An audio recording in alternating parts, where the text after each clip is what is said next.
Les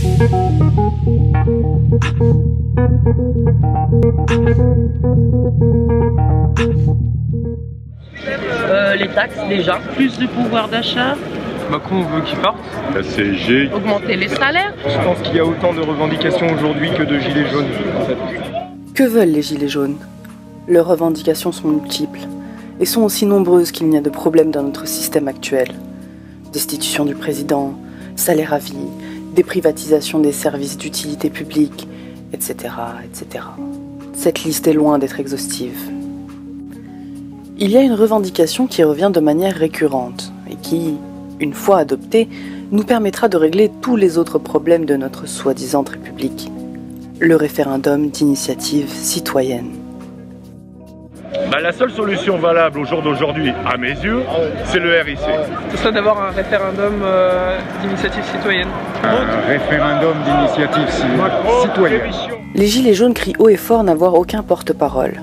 Ils ne veulent plus être représentés. Chaque citoyen veut pouvoir faire entendre sa voix pour tous les sujets importants de son pays.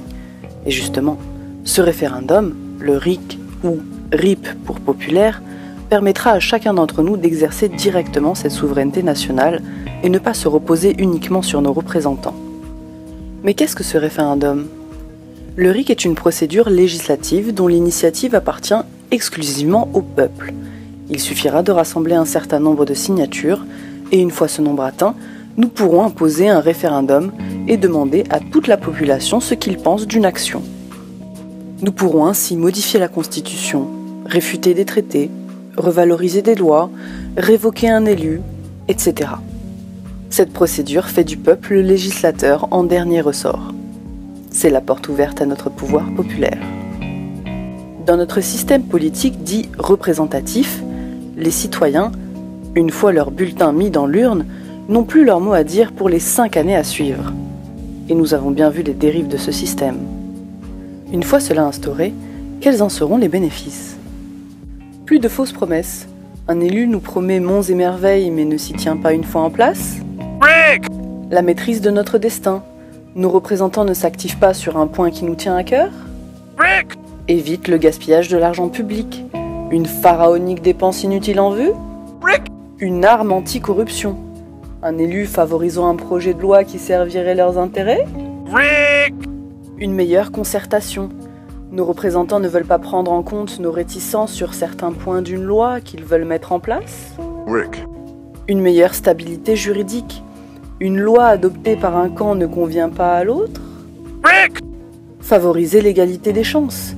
Vous voulez améliorer vos conditions de travail mais n'avez pas de gros camions pour bloquer l'autoroute. Mais surtout, le RIC fera des citoyens des réformateurs. De nombreuses associations et collectifs de tout domaine ont dans leur carton des propositions de traités qui depuis des années sont méprisées par le jeu gauche-droite de notre système. Et évidemment, le RIC est très populaire. Plus de 82% des Français y sont favorables. Il a d'ailleurs souvent été inscrit dans le programme de nos élus, mais n'a jamais été abouti. Avec cet outil démocratique et efficace, des citoyens pourraient soumettre directement au peuple une procédure de convocation d'une constituante élue, d'autres une procédure de tirage au sort, d'autres encore pourraient proposer directement leur modification de la Constitution. Il est clair que le mouvement des Gilets jaunes, afin de pouvoir régler tous les problèmes que le peuple français subit, doit se focaliser sur une seule revendication, le RIC, le référendum d'initiative citoyenne. Bonjour, moi je m'appelle Étienne Chouard. Je me bagarre depuis 13 ans, 2004-2005, pour une démocratie digne de ce nom. La bagarre est partie du traité, du débat en France sur le traité anticonstitutionnel en 2005. Et depuis, j'essaye d'imaginer les institutions qui nous protégeraient contre les abus de pouvoir. Et il m'est très vite apparu, en fait, dès le printemps 2005, que si on avait une aussi mauvaise constitution européenne, c'est parce qu'on n'avait pas été foutu de l'écrire nous-mêmes, qu'on avait laissé écrire cette constitution par les politiciens, les hommes de parti, les professionnels de la politique, et que, comme une constitution, normalement, ça sert à protéger les humains, le corps social, contre les pouvoirs, quels qu'ils soient, gauche, droite, peu importe, enfin justement contre les politiciens. C'est complètement idiot de laisser écrire ce texte qui devrait nous protéger contre eux par eux, quoi. Je veux dire, c'est évident qu'ils écrivent des fausses garanties. Je vous conseille d'acheter ce petit bouquin, là, c'est chez Dalloz, c'est la Constitution française, enfin la soi-disant Constitution française. Pour moi, c'est une anti-constitution, parce que normalement, une constitution, c'est une protection contre les abus de pouvoir, alors que là, c'est une prison pour nous. Ce texte-là est une prison. Et vous devriez, c'est tout petit, ça vaut 4 €, enfin on s'en fout, c'est vraiment, vous ne devriez pas faire l'économie de ça. Si vous voulez grandir, c'est un peu une provocation, mais si vous voulez devenir un adulte politique, vous avez intérêt à prendre ce texte-là parce que il va vous hérisser les cheveux si vous en reste. Vous allez voir, nous sommes absents de partout. Si nous n'avons pas de pouvoir, s'il est hérissé, C'est qui nous? Nous, c'est tout le monde. C'est la population. Nous n'avons aucun pouvoir, et ça n'est pas écrit tel quel. C'est-à-dire qu'il n'y a pas un article dans lequel il y a écrit « le peuple n'a aucun pouvoir ». Ils n'ont pas été assez bêtes pour faire ça, parce que ça aurait fait une émeute tout de suite. Mais par contre, ce qu'ils ont fait, comme c'est eux qui ont écrit le texte et qui voulaient le pouvoir pour eux, et qui ne voulaient pas qu'on y soit, et c'est comme ça depuis 200 ans, depuis 1789, dans celle-là, mais c'est pareil dans la précédente, eh ben, ils nous ont mis nulle part. Donc, ce qui est compliqué à voir, mais en fait, si vous travaillez, vous allez voir, ça se voit très clairement, notre puissance n'est instituée nulle part. Mais si nous l'écrivions, nous l'instituerions. Donc c'est vraiment à nous. Donc ce texte-là devrait être un objet de travail, je crois. Alors, pour le critiquer, pour ne pas partir d'une feuille blanche, vous voyez, ne partez pas d'une feuille blanche en disant « je vais écrire une constitution ». Prenez un fake, vous prenez une fake constitution, elles sont toutes fausses sur Terre, et puis vous la modifiez. Vous la corrigez. C'est-à-dire que là, quand vous prenez... Tu me tiens le stylo, s'il te plaît ? Dans l'article 3 de la Constitution, qui dit « La souveraineté nationale appartient au peuple ». Bon, ça, c'est bien, ça. Qu'il exerce. Vachement bien, ça. Par ses représentants. Hop. Attends. S'il exerce par ses représentants, c'est qu'il n'exerce pas, quoi. Ça, c'est une arnaque, ce truc-là. Et par la voie je vais barrer par ses représentants. Vous voyez, je suis en train de devenir un adulte, là. C'est-à-dire qu'il exerce par la voie du référendum. Vous avez vu ce que j'ai fait là? C'est pas compliqué. Il faut juste... Ça, ils n'ont pas envie que vous le fassiez. Nos maîtres n'ont pas envie que vous fassiez ça. Mais quand vous êtes en train de barrer, là, vous êtes en train de réfléchir à la Constitution. Et donc, dans le RIC, quand vous réfléchissez au RIC, vous pouvez prendre une feuille de papier et écrire vous-même les règles du RIC. Vous ne les trouverez pas là-dedans, vous allez trouver une espèce de fake qui est l'article 11, qui est... C'est risible, il n'y a pas d'initiative citoyenne, il y a une initiative parlementaire. Donc c'est soit le prince, soit le président, soit les parlementaires qui peuvent déclencher le référendum dans notre anti-constitution. Bon, vous pouvez le lire, vous allez voir, c'est humiliant, c'est dégradant, ils se moquent de nous. Quand vous devenez constituant, vous devenez l'employeur. Et à mon avis, c'est ça qui manque aux Gilets jaunes, et c'est ça qu'ils sont en train de découvrir quand ils sont en train de réfléchir au RIC, c'est qu'il ne tient qu'à nous, comme disait la Boétie, soyez résolus de ne plus servir, et vous voilà libres.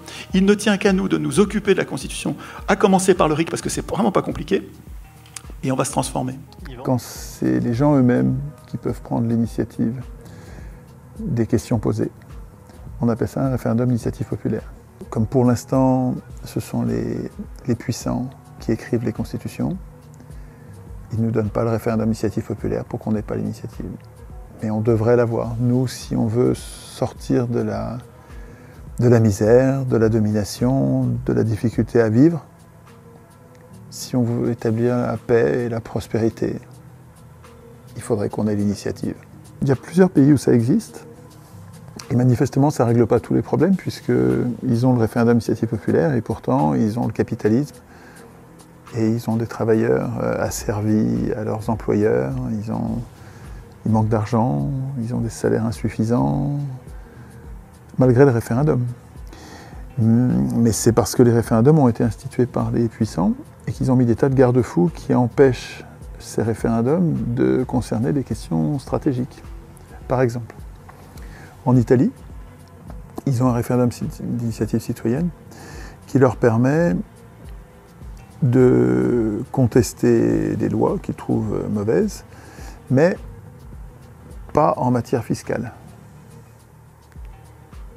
Alors que c'est un sujet essentiel, les citoyens devraient pouvoir, à leur propre initiative, contester l'impôt. Des référendums d'initiative populaire peuvent ne concerner qu'une certaine matière. Par exemple, aux États-Unis, Le référendum d'initiative populaire qui est le plus souvent appliqué s'appelle le recall, RECA2L, qui est le référendum révocatoire, qui permet de se débarrasser d'un élu qu'on estime défaillant. Ça, c'est pas en toute matière, c'est-à-dire que tu ne fais pas grand-chose avec ça. Avec ça, tu te débarrasses de quelqu'un que tu considères comme particulièrement pourri. Alors pourquoi les Gilets jaunes devraient en faire leur revendication principale de ce référendum d'initiative citoyenne en toute matière? Ils ont publié une liste formidable d'une 40aine de points qui sont vraiment intéressants, sérieux, mais qui sont tellement divers qu'ils affaiblissent la puissance du mouvement qui les réclame. Toutes ces revendications, toutes, sont accessibles par référendum d'initiative citoyenne. Avec le RIC, on aura accès à tout ça, plus ce qu'on a oublié, plus ce qu'on ne pouvait pas encore imaginer et qui apparaîtra au fur et à mesure. C'est-à-dire qu'avec le RIC, on obtient une puissance durable, une puissance politique, c'est ça qui nous manque. Avec une revendication, on va régler toutes les revendications et bien d'autres encore. Mais il y a un autre argument de forme sur la négociation. Si dans une liste de 40 revendications, on met le RIC au milieu de 39 autres, les élus qui vont dire oui ou non, les ministres qui vont dire oui ou non, eux, ils savent très bien ce qu'ils ont à perdre du RIC. Je peux te dire que pour eux, le voyant rouge, le truc, gros danger de mort politique, c'est le RIC dans la liste. Et donc, c'est pas béni pour eux de prendre les 2 premières, les 3 suivantes, quelques plats de lentilles. Par rapport au RIC, c'est quelques plats de lentilles. Augmenter le SMIC à 1300, mais puis ils s'en foutent complètement. Dans quelques années, l'inflation aura tout bouffé. Donc ils s'en foutent. C'est pas, Et donc, dans une liste de 40, ils ne vont pas nous donner le RIC. Et en plus, ils n'auront même pas à argumenter. Ils vont botter en touche. Ils vont ramener la conversation vers ce qu'ils ont donné ou d'autres choses qu'ils n'ont pas donné pour expliquer pourquoi ils ne l'ont pas donné. Et ce sera facile de même pas discuter. Si on n'en prend pas 40, on en prend 2. Ok, une sur le pouvoir d'achat, disons 1500 de SMIC minimum et de retraite minimum. Ça, c'est une revendication. Retraite et SMIC minimum. Donc ça sort tout le monde du pétrin immédiat, quoi. Et le RIC. S'il n'y en a que 2, il va falloir qu'ils argumentent. Là, je ne parle plus du fond. Hein. Sur le fond, il nous faut. Mais sur la forme, comment est-ce qu'on va faire dans la négociation? Comment ils vont faire pour éviter de dire pour quelles raisons ils ne veulent pas le RIC? Ils ne vont pas pouvoir éviter. Il va falloir qu'ils disent pourquoi ils ne veulent pas du RIC. Et parce ce sont des démophobes, des antidémocrates, et ça va se voir comme le nez au milieu de la figure. Parce que leurs raisons vont être absolument, évidemment mauvaises. Et est-ce qu'avec le RIC, on a encore besoin de représentants? C'est parce que nous avons l'intention de ne pas faire de la politique toute la journée, on n'a pas l'intention de discuter toutes les lois, on n'a pas l'intention de voter toutes les lois. On veut des représentants qui vont s'occuper des lois, mais comme ça fait 200 ans qu'on se fait voler comme au coin du bois par un système capitaliste dans lequel les marchands ont pris le pouvoir d'écrire les lois, on veut reprendre la main. Avec le RIC, on reprend la main, mais on reste dans le gouvernement représentatif. Mais de notre point de vue, du point de vue des Gilets jaunes, qui sont, comme je les observe sur les ronds-points des péages, qui sont des débutants constituants, quand ils parlent du RIC, ils se sont hissés, ils ont quitté le législatif, ils sont en train de s'occuper de la façon d'écrire les lois, pas des lois, de la façon d'écrire les lois. Donc c'est tout à fait majeur comme... Ils sont en train de muer, de quitter leur peau d'électeurs, ils sont en train de se transformer en citoyens, en adultes, en disant « c'est moi qui suis l'employeur, voilà comment ça va se passer, voilà comment on va écrire les lois, voilà comment on va contrôler les acteurs, voilà comment on va les punir, voilà comment vont être payés les parlementaires. » Dans la liste des 40, il y a comment vont être payés les parlementaires. Ça se réglera par RIC, ça. Je pense que les Gilets jaunes sur les péages, sur les ronds-points, dans le froid, devraient, dans leur conversation, intégrer donc ces conversations sur le RIC, savoir comment est-ce qu'on va l'intégrer, à quel seuil, etc. Puis ensuite, ils vont réfléchir aux médias, et ensuite, ils vont réfléchir à quel mode de scrutin pour désigner les représentants. Est-ce qu'on a une chambre, 2 chambres? Est-ce que la première chambre est élue, l'autre est tirée au sort? Est-ce qu'on a une seule chambre tirée au sort? Comment on contrôle les différents pouvoirs? Comment on décide de créer de la monnaie ou supprimer la monnaie? Si on a du chômage, c'est qu'on manque de monnaie, il faut qu'on crée de la monnaie. C'est fabuleux. Ce que je vois sur les ronds-points et les péages, là, quand j'y vais, mais c'est enthousiasmant, c'est littéralement les graines que je sème depuis 10 ans qui sont en train de germer. C'est littéralement, je sais mais j'y arriverai jamais, je verrai jamais ça de mon vivant. Et là, je les vois qui sont en train, non seulement ils s'occupent de leurs affaires, mais ils sont en train de parler du RIC. Ils sont en train de parler de constitution. Ils sont en train de muter en citoyens, là. Et ils vont me faire une vraie révolution.